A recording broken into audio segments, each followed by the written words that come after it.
Broadcast legend Jim Vance dies at 75.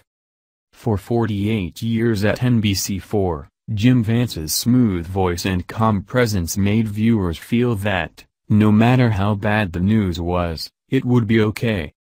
Vance died July 22 at age 75 after a brief battle with cancer. Before becoming a journalist, Vance was a teacher in his hometown of Philadelphia. He started reporting at WRC-TV in Washington in 1969. He was an only child, but Vance always contended he never knew that. His grandparents had 16 kids, so there were always young people around Vance's early life.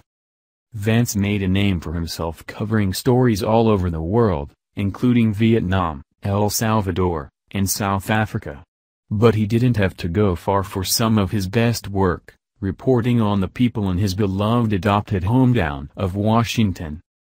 For almost 50 years, Vance told viewers about every big story that occurred in D.C. from the race riots on New Street and in Columbia Heights to the 14th Street Bridge plane crash to Watergate to the attempted assassination of President Ronald Reagan and 9/11. Jim Vance kept the people of the Washington area informed and comforted.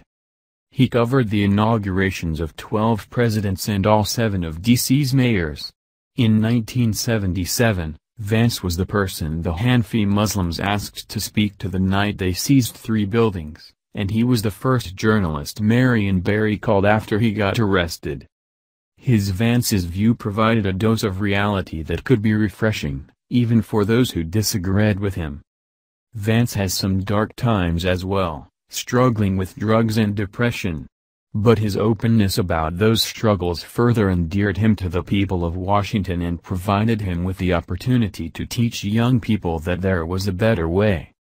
When cocaine almost killed me, and I left here in 1984 to go to the Betty Ford Center, he told Washingtonian magazine in 2011, I got boxes and boxes of letters from people saying little more than I'm praying for you. His banter with his fellow anchors earned his recognition from the Foo Fighters as he and former sports anchor George Michael couldn't stop laughing at a runway model's misfortune. His love of various sports teams was on full display. Vance's 11 p.m. shows with longtime broadcast partner Doreen Gensler were sometimes the highest-rated shows of the entire day. Together for almost 30 years, Jim and Doreen, as they were known, were one of the longest-running anchor teams in the country. Vance announced his diagnosis with cancer earlier this year and took that opportunity to reflect on the wonderful life he lived. Over the years, Vance received many honors and awards, but his final one was perhaps the most meaningful to him as his face was added to the mural A Side Bench Chili Bowl, a favorite spot of his through his entire life in Washington. Jackie Bradford, president and general manager of NBC4, spoke from the heart when she announced his passing. We are heartbroken to announce that Jim Vance died this morning. For more than 45 years, Jim Vance was not only the soul of NBC4 but of the entire Washington area. His smooth voice, brilliant mind and unforgettable laugh leaves each of us with a tremendous void. Vance always celebrated the good and acknowledged the parts of life that didn't go so well. That made him a great man. To everyone in the Washington area who is heartbroken today, please know we grieve right along with you. Jim loved his job, his family and Washington with all his heart, and we will all cherish the legacy he has left us forever.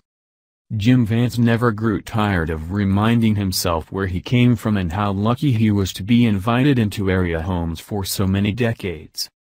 Among the many legacies Vance leaves behind are those of his children and grandchildren, and everyone at NBC4 grieves right along with them. Read more, www.nbcphiladelphia.com web link.